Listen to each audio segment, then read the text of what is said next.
Class 11 ও 12-এর মোবাইলের টাকা 10,000 টাকা করে অ্যাকাউন্টে ঢুকে গিয়েছে। অনেকের টাকা এখনও পর্যন্ত অ্যাকাউন্টে ঢোকেনি। তো কিসের জন্য ঢোকেনি, তো ভিডিওটি সম্পূর্ণরূপে দেখতে থাকুন। আমাদের এই চ্যানেল থেকে অনলাইনের সমস্ত রকমের তথ্য সবার আগে দেওয়া হয়। চ্যানেলটিকে সাবস্ক্রাইব করে পাশে থাকবেন যাতে নতুন নতুন তথ্য সবার আগে আপনার কাছে পৌঁছে যায়। মোবাইল বা ট্যাব কেনার টাকা অ্যাকাউন্টে 10,000 টাকা করে ঢুকেছে।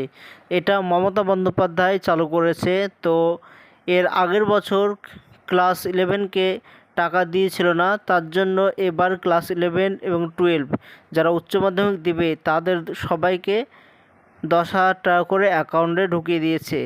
অক্টোবর মাসের 4 এবং 5 তারিখ এই দুদিনের ভিতরে সবার অ্যাকাউন্টে 10,000 টাকা করে দেওয়া হয়েছে। এখনও পর্যন্ত যারা অ্যাকাউন্টে টাকা পাওনি তাদের অ্যাকাউন্টের কোনো সমস্যা আছে, তো সেটা ব্যাংকে গিয়ে আধার কার্ড নিয়ে যেতে হবে। আধার কার্ড নিয়ে গিয়ে সে ব্যাংকে কেওয়াইসি করতে হবে। ব্যাংকে যদি কেওয়াইসি সঠিকভাবে করা থাকে তাহলে অবশ্যই নিজের অ্যাকাউন্টে টাকা ঢুকে যাবে। তো এই টাকা দিয়ে মোবাইল, ট্যাব যে কোনো একটা কিনতে পারো, সেটা 10,000 টাকার ভিতরেই। আর যদি সমবায় সমিতি ব্যাংক হয় তাহলে এই টাকা পেতে এখনও 4 থেকে 5 দিন সময় লাগবে। সমবায় সমিতি ব্যাংকে টাকা ঢুকতে একটু সমস্যা হয়, সেটা 3-4 দিন এমনিতেই লেট হয়, তবে সরকারি টাকা এটাও লেট হবে। তবে সমিতি ব্যাংক হলে মোটামুটি 10 তারিখে দিয়ে চেক করাটা ভালো, এই টাকা ঢুকতে একটু লেট হয়। আর যদি অন্যান্য ব্যাংক হয়, যদি কেওয়াইসি না করা থাকে তো ব্যাংকে আধার কার্ডটি নিয়ে যেতে হবে। আধার কার্ড ব্যাংকে গিয়ে আধার কার্ড, ফর্ম আর 2 কপি ছবি এগুলো সঠিকভাবে পূরণ করার পর এগুলো ব্যাংকে জমা দিতে হবে। ব্যাংকে জমা দিলেই কেওয়াইসি সাকসেসফুলি হয়ে যাবে।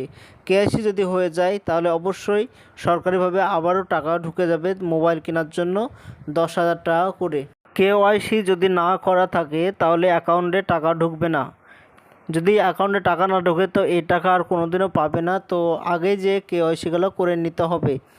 স্টেট ব্যাংক যাদের আছে তাদের টাকা সবার আগে ঢুকছে। অন্যান্য ব্যাংক যেমন পাঞ্জাব ব্যাংক অফ ইন্ডিয়া এগুলো একদিন পরে টাকা ঢোকে, তবে স্টেট ব্যাংকেরগুলো সর্বপ্রথমে টাকাগুলো ঢোকে। যদি পাঞ্জাব ন্যাশনাল ব্যাংক অ্যাকাউন্ট হয়ে থাকে তাহলে আগে গিয়েই সেটাকে কেওয়াইসি করতে হবে। কেওয়াইসি যদি করা না থাকে তাও পাঞ্জাব ন্যাশনাল ব্যাংকেও টাকা ঢুকবে না।